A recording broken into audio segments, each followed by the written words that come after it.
Jamie is with us. Jamie is in West Palm Beach, Florida. Hi, Jamie. How are you? Hello, Dave. How are you? Better than I deserve. What's up in your world? Well, first, thank you so much for having me on. I'm honored. So I own and operate a small business, but we are a cake shop like no other. Yum.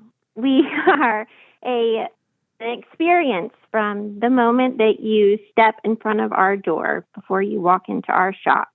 We're very Instagrammable, and then obviously when you open the door, the smell of the bakery is just amazing. But we also serve daily cupcakes, cookies. We have party items and so much more that we have every day. I've already gained 5 pounds just listening to this. This is amazing. I love it. Well, our store is very special. It's only 600 square feet, but we're small, but we're very mighty, I think.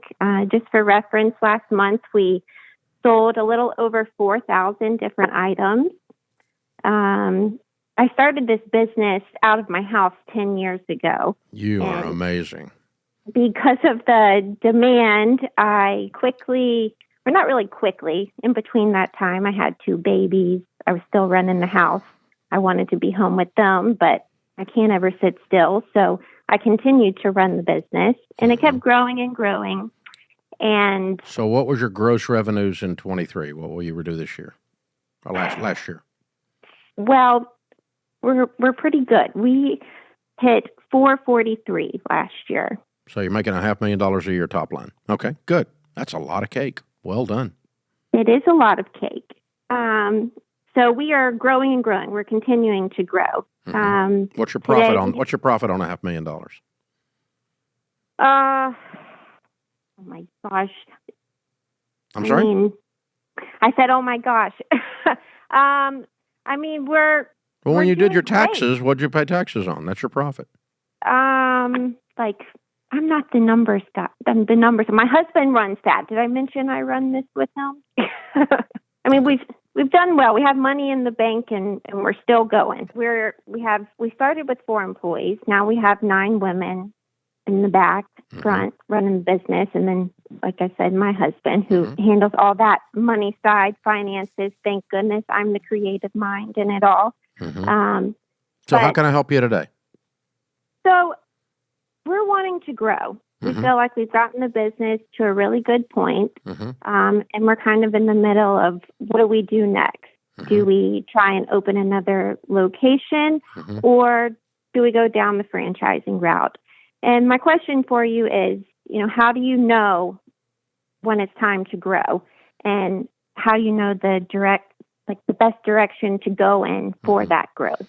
I don't think you're franchisable yet. You don't make enough money, and you don't have enough systems dialed in yet to be franchisable. We have a lot of systems. You don't even know your numbers, okay?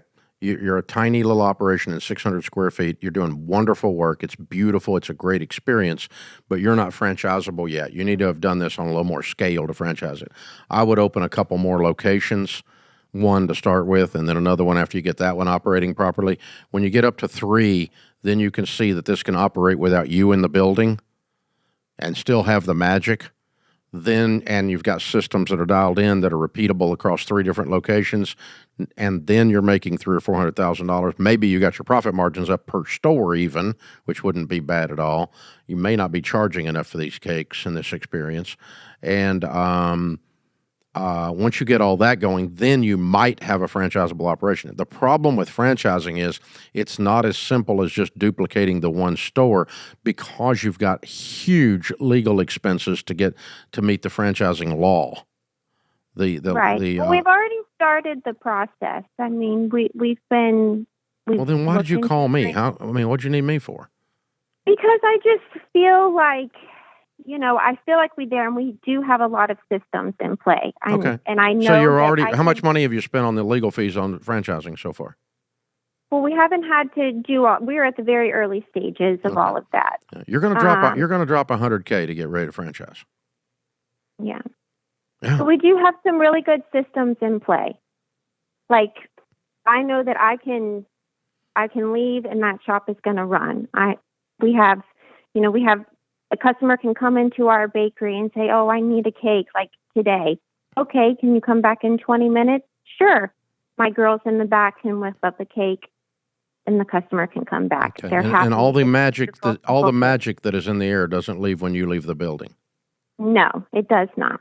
Okay. Because that's what you sold me on early in the conversation. That there's a magic thing happening in the 600 square feet, and I'm buying that. I believe that. Yeah. And if you've got it where it's delegatable, that's a first step.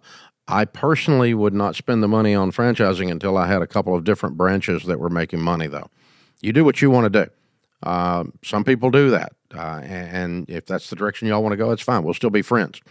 But what people don't know about franchising is that it costs a lot of money to become the franchisor in preparing the proper legal documents, the FDDs, the whole thing. It's a stack of paper 2 inches thick to get ready to be a franchise, and you have to have something that the franchisee sees that they can't figure out on their own. It has to be a system, a proprietary methodology, a brand, something that they can't do on their own, that you can do for them. And I haven't heard that yet here. So I think you got a little work to do to get ready for that. That's my opinion. You called and asked my opinion, and I'm an expert on my opinion, so I'll give you that. But I think you got something special going there. But personally, I would scale it a little bit before I'd spend the money to franchise it, because franchising is not, it's not always a dream come true. I'll just sidebar on that for the rest of you out there. Franchising seems to come up a lot these days. It seems to be a thing on TikTok. Everybody's talking about it.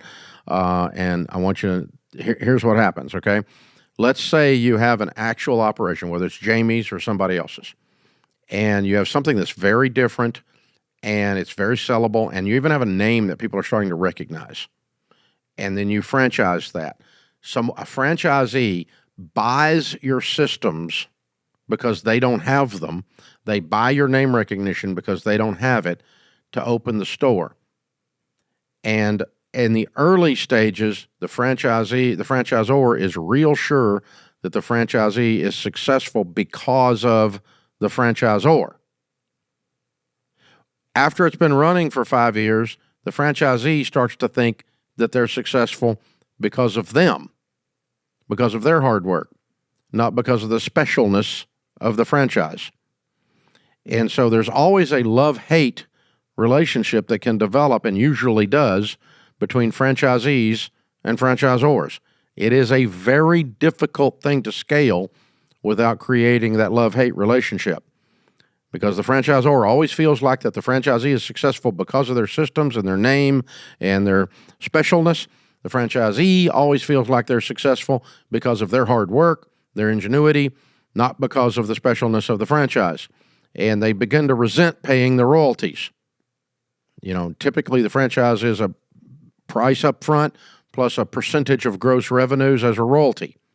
And they begin to resent paying out that for that specialness and for that name, because they think they are the one that created the success. And the truth is, both of you needed to be there to be the success. The truth is, it's a little of both of you. If you're running a successful franchise, it's partly because of your franchisor, not in spite of them, and it's partly because of your hard work. But these guys, there's this constant thing. The franchisee feels like they did it by themselves more than with the franchisor, and the franchisor feels like the franchisee doesn't appreciate all that they did for them. And it's a problem, y'all. It's a problem. And I know several people that are franchisors of, 60 locations, 100 locations, 30 locations, and they kind of just wish they had branch offices. It'd be much easier to hire and fire. It'd be much easier to run the business and delegate. And a lot of people that get into it wish they didn't. But they're in it, and once you're in it, you're there. So that's the thing. Anyway, all that to say, Jamie, you're going to spend a lot of money up front that you have not anticipated yet, or you're going to end up being in violation of one of these 73,000 laws that the Federal Trade Commission has for franchises. You need to be real careful that you're legally compliant, and to become legally compliant is expensive. So be careful with that, guys.